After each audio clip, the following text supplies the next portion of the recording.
میں یہ جانتا ہوں بڑا ناز ہے مجھ کو میرے مصطفیٰ پر، عطا جو کیا ہے کرم آپ کا ہے، حضور آپ کے ٹکڑوں پر جی رہا ہوں، میں کچھ بھی نہیں ہوں، کرم آپ کا ہے۔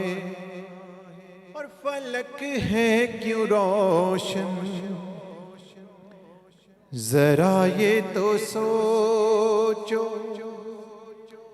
فلک ہے کیوں روشن، ذرا یہ تو سوچو، زمانہ ہے روشن، ذرا یہ تو سمجھو، زمانہ ہے روشن، ذرا یہ تو سمجھو، یہاں پر بھی آقا قدم آپ کا ہے، وہاں پر بھی آقا قدم آپ کا ہے، حضور آپ کے در کا میں ادنا گدا ہوں، میں کچھ بھی نہیں ہوں، کرم آپ کا۔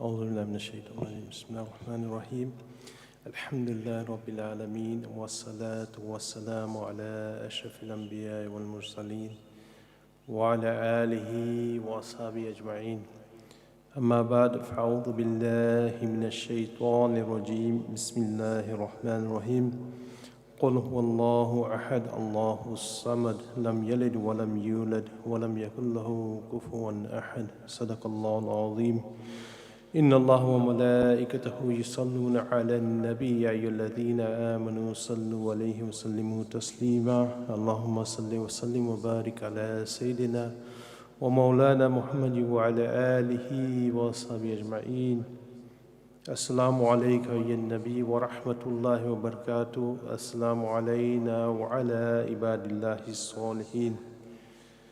All praise to Allah subhanahu wa ta'ala. When we lose hope, Allah is our hope. When we have problems in our life, we turn to Allah subhanahu wa ta'ala to help us. No matter how many times we sin, we always turn back to Allah subhanahu wa ta'ala for forgiveness. So Allah is the one who is looking after us in this life, inshallah in the grave and on the day of judgment. So we make many sacrifices while living in this world. And before I start, I'd like to send salutations upon Rasulullah sallallahu alaihi wasallam and upon the family of Rasulullah sallallahu alaihi wasallam and upon the whole ummah. So as I was saying, that we make many sacrifices of the closeness to Allah while living in this world. So instead of making the sacrifice to reach Allah, we do the opposite. So we make sacrifices for our family, for our friends, the society, to make everybody happy. And in the process, we end up committing sin, or we commit fraud. And this is what happens, that rather than staying away from these things, rather than making Allah subhanahu wa ta'ala happy, we are making our friends, family, and the society happy. But what will happen on the Day of Judgment?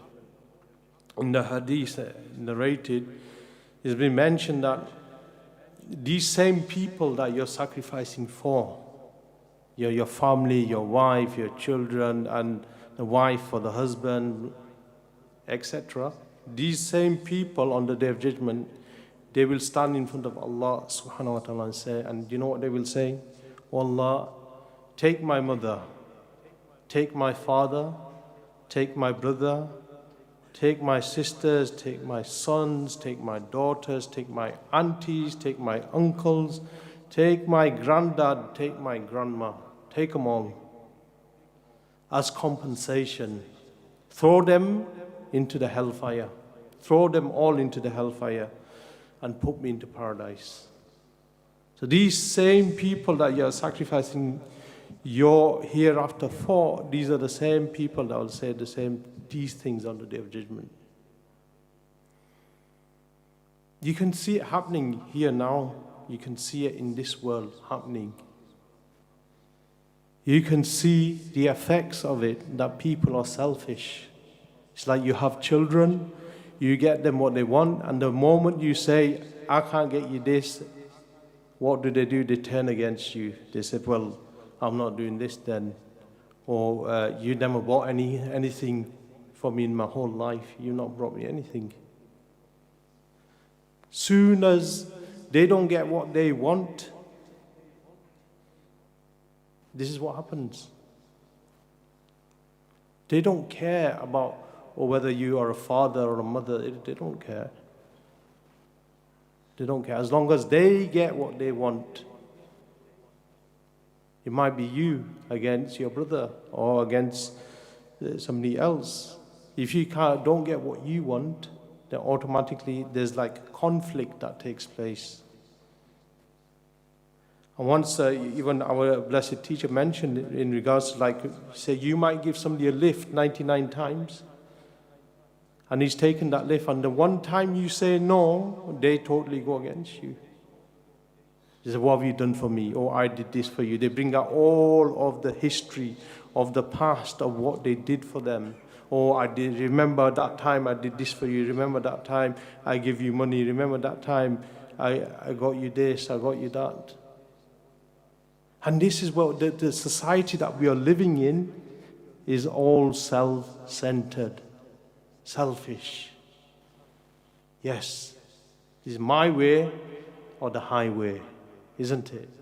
You see it day in, day out. Every single day you see it. And then the Prophet ﷺ, do you know what the Prophet ﷺ will say? Oh Allah, I don't ask you to save myself or my daughters, but save these people of the Ummah. Save these people of my Ummah. So who wants goodness for you? Just think who wants goodness for you. Who wants goodness for you so that you are successful in the hereafter? Allah wants goodness for you. That's why Allah sent the Quran down and sent the Prophet ﷺ down to show you the way. The Prophet ﷺ wants goodness for you. As you can see from the moment the Prophet ﷺ was born, throughout their life, in the seerah you can read it yourself, and even on the Day of Judgment they will be asking for forgiveness for us, people like us. Even on that day, the Prophet ﷺ, all the other prophets, Hazrat Adam alayhi salam, Hazrat Nuh alayhi salam, Hazrat Yusuf alayhi salam, Hazrat Musa alayhi salam, they'll all be worried about themselves. Hazrat Isa alayhi salam, they'll all be. But what will the Prophet ﷺ say? Allah, I don't ask you to save myself or my daughters, but save my ummah, save the people of my ummah. But how many times do we remember the Prophet ﷺ? The Prophet ﷺ is remembering us from the moment they were born to when they left this world, and on the Day of Judgment. How many times are we remembering the Prophet ﷺ? How many times are we even following the way of the Prophet ﷺ? There's the outward qualities of the Prophet ﷺ, and then there's the character of the Prophet ﷺ. So isn't it time we did something? And the last category of the one who wants goodness for you is the mashaykhs, the awliyas, they want goodness for you. That's why we are here today. We learn about goodness that will save us in the hereafter. So we learn something, we take away. We're not here for entertainment, which I mentioned last time, that we are not here. The moment you come for entertainment, okay, this is come, oh, I'm going to the majalis, it's a norm. It's like salah. When you pray your salah, it's just a form of ritual.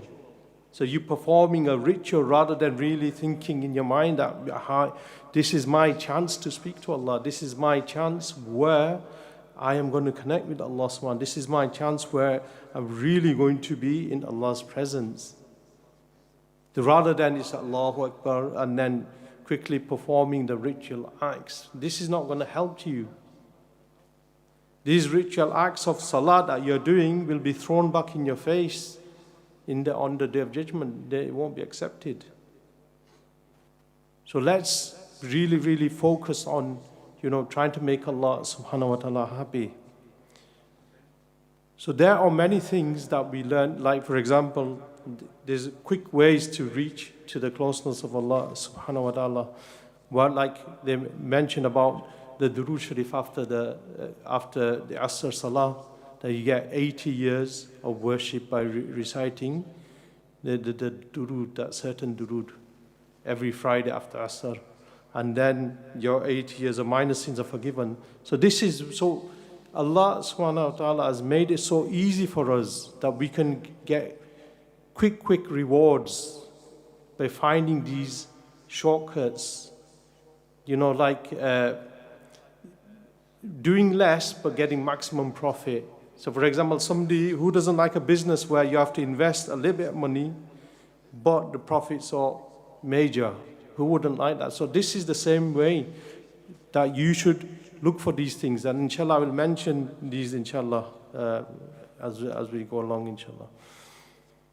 So this has been mentioned by our blessed teacher many times in different discourses. Hazrat Anas radiallahu ta'ala reported the Messenger of Allah sallallahu alaihi wasallam met Hazrat Abu Dhar Ghaffari rahimullah radiallahu ta'ala, and he said, "O Abu Dhar, shall I not tell you of two qualities that are easier on your back and heavier on the scale of good than others?" So this is like, for example, an easy way to gain maximum reward by minimum effort. So Hazrat Abu Dhar radiallahu ta'ala mentioned, said, "Oh, of course, O Messenger of Allah sallallahu alaihi wasallam." The Prophet sallallahu alaihi wasallam said, "You must have good character and observe long periods of silence." So we'll delve a little bit deeper into this. So good character is, for example, when you meet somebody and you leave them in a better state. So for example, somebody is going through some problems. He's got problems on his mind and his only concerns. For example, you telling him, "Oh, brother, come to the masjid." But this brother has a lot of problems on his mind. A lot of like financial problems. It might be family issues and stuff like this. So help this person. Good character is helping this person. Listen, give them an ear. If you can't help them with their problems, then at least listen to what they have to say. Not put your stuff onto them. One of the worst things is like somebody's telling you about your problems and say, "Yeah, brother, I had an even bigger problem than that." So you putting his problem down to make your problem look higher than his. So he's thinking, "Oh my days, I want somebody to speak to about my problem," but this brother is already saying that, "Brother, I even have a bigger problem than you," and putting his problem onto him. Or this happened to me. So help him with his concerns, whatever concerns that he has, help him. Give them hope. Somebody's going through some issues, give them hope, motivate them. This is good character. Giving them parts of good character. So the Prophet ﷺ mentioned, by the one whose hand is the soul of Muhammad sallallahu alaihi wasallam, no one can behave with deeds more beloved to Allah than these two. So let's talk a bit about observing long periods of silence. Imagine every time you open your mouth to speak and you have to give £5 in compensation. So every time you open your mouth and you have to give £5 in compensation for committing or saying something that doesn't benefit anybody, or you've hurt somebody's feelings. So every time you said something, you put £5 as compensation. So people do have this swear jar. They have a swear jar. But so, for example, what happens? They have a jar, and every time you swear, you have to put £1 inside the jar to help you from not committing the act. So most of us would be bankrupt.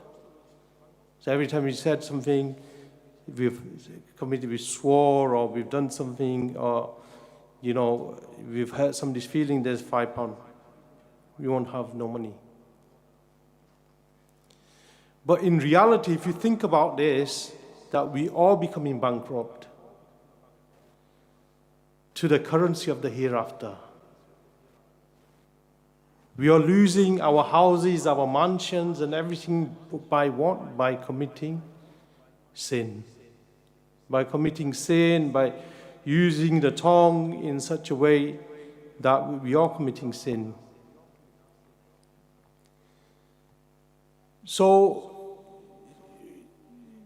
observing long periods of silence and having good conduct and character. Once a companion came to Rasulullah ﷺ and said, there's this woman who prays, but she just prays her faraz, the compulsory prayers, and doesn't do much worship, but she's with everybody, she's okay.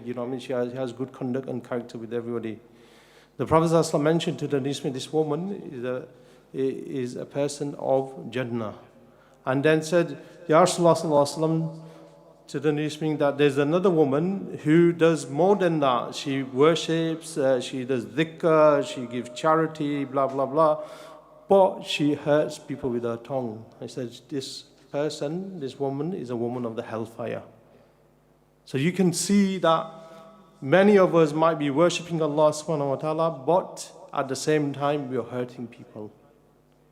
We are showing bad character to people. We are picking faults out of people. We are always continuously doing things to our family members, to our neighbors, to our work colleagues, or to people in the society where you were hurting their hearts, we are hurting their feelings. So the tongue is like a dagger.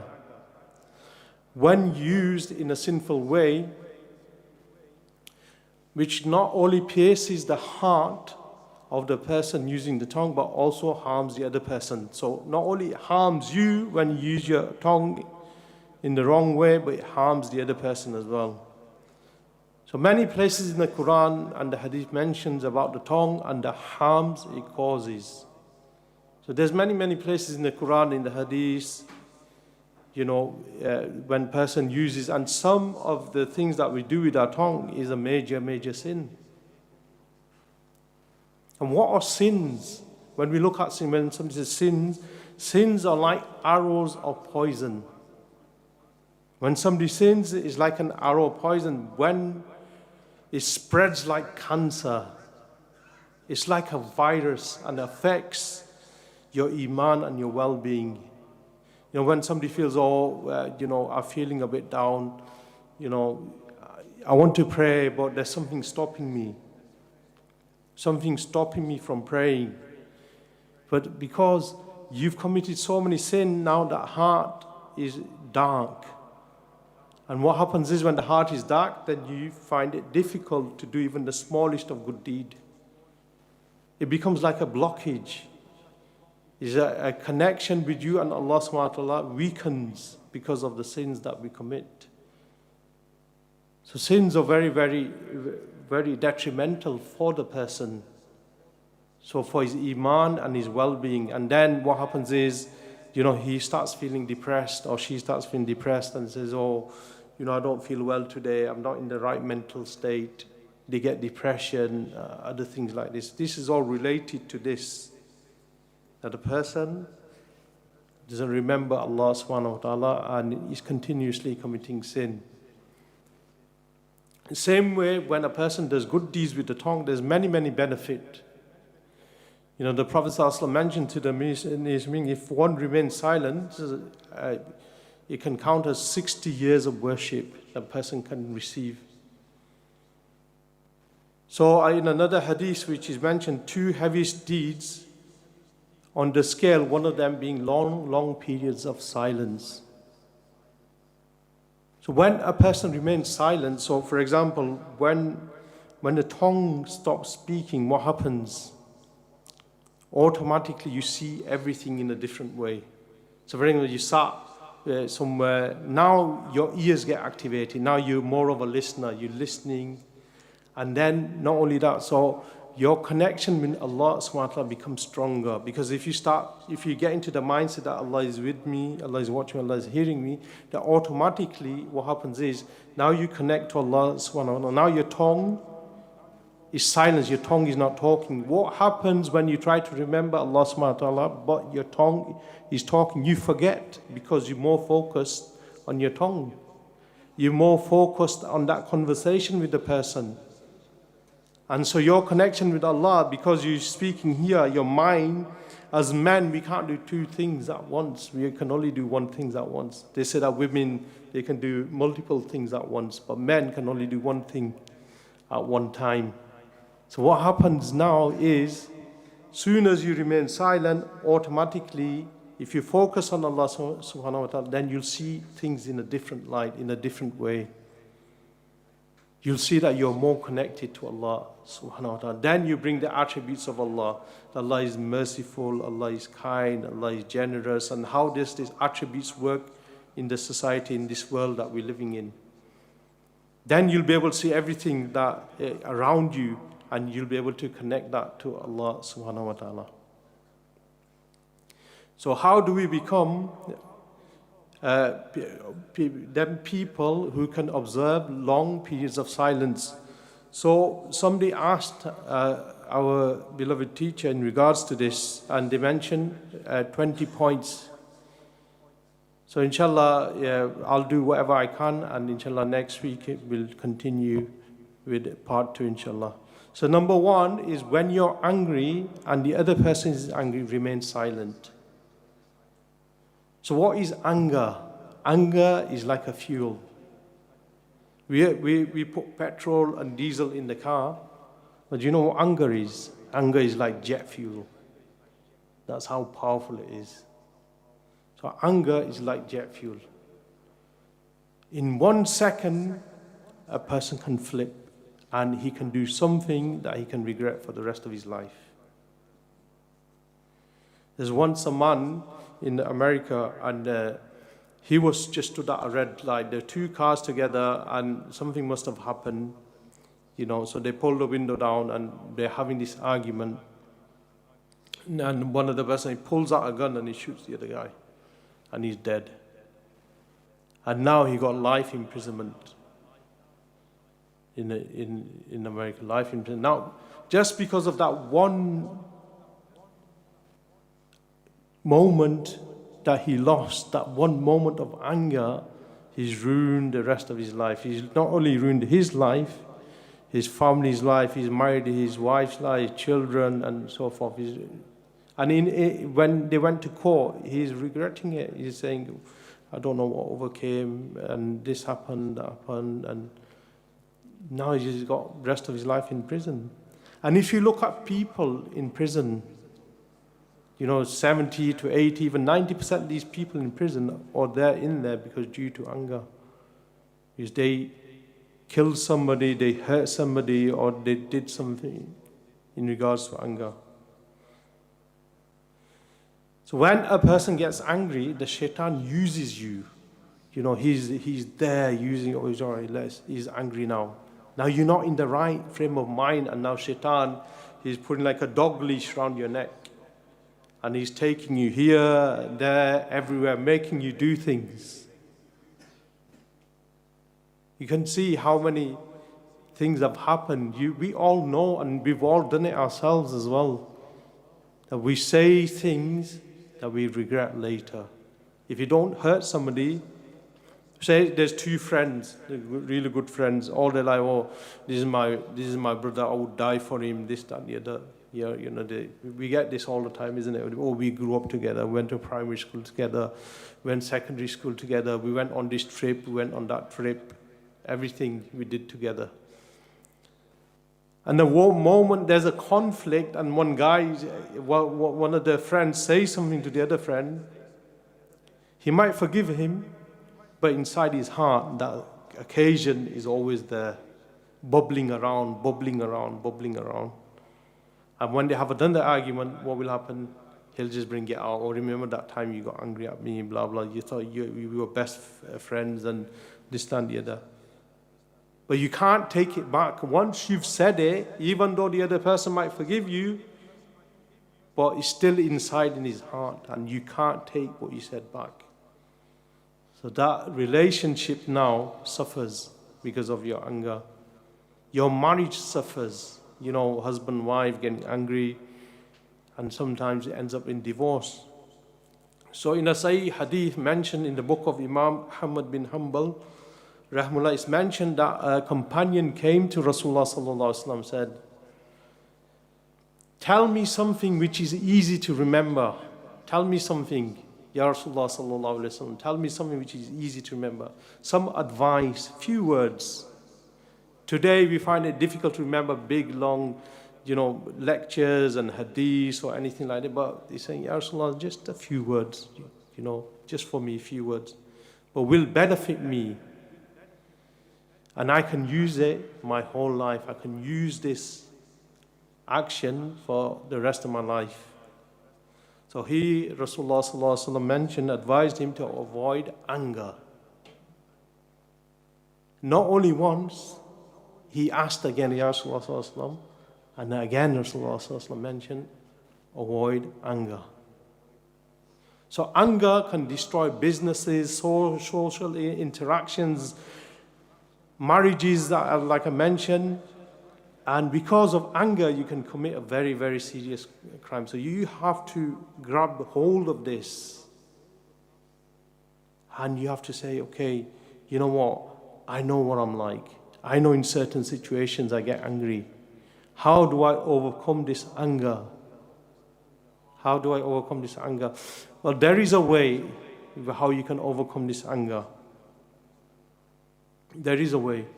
And the way is shown after the gathering, where the brothers sat here, you can sit with them, and they will tell you how to overcome this anger. So anger in reality is an energy. It's a force which can be used for evil and good. So inshallah, next time I'll mention, there's not much the Maghrib time now anyway, but inshallah next time I'll mention how anger is an energy and how you can use that anger for good as well, inshallah. So I finish now. Subhanakallah wa hamdika, ashhadu an la ilaha illa anta, astaghfiruka wa atubu ilayk.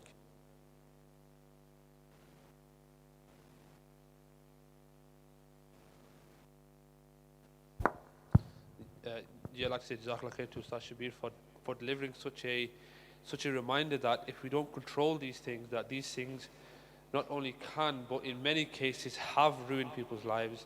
In many instances that they've cost people their lives, and families have been ruined, people have been ruined, people are living in depression, people are lonely because of this. So the question is, how do we overcome this one matter of anger, and the other matter of using one's speech in a way that benefits ourselves and benefits those around us? There must be a way, isn't it? There must be a way that we can overcome these things and make something out of our lives. And that way is taught here in the center. We don't require anyone to leave what they're doing. We just need 30 to 45 minutes of the person's time, and we can take them through the step-by-step way in which we can control this anger, but not only control the anger, but use it as a driving force for good. Imagine that this fuel right now is being used to burn people's houses, is being used to vandalize. Why don't we use this fuel as energy to be the best we can be. Come and approach myself 30 to 45 minutes. If a person doesn't have that time on them today, we can schedule a meeting with them whenever they want. We just require 30 to 45 minutes, like I mentioned, and then we can get them embarked on this course. They can carry on being a student, they can carry on being a teacher, or they can carry on doing their day-to-day work, whether that's taxis, whether that's a professional. This will only benefit you in whatever you do, inshallah. So now we will break for Maghrib Salah. And if those who need to do wudu, the wudu areas is in the back, inshallah. If everyone can make the rows, please. Jazakallah.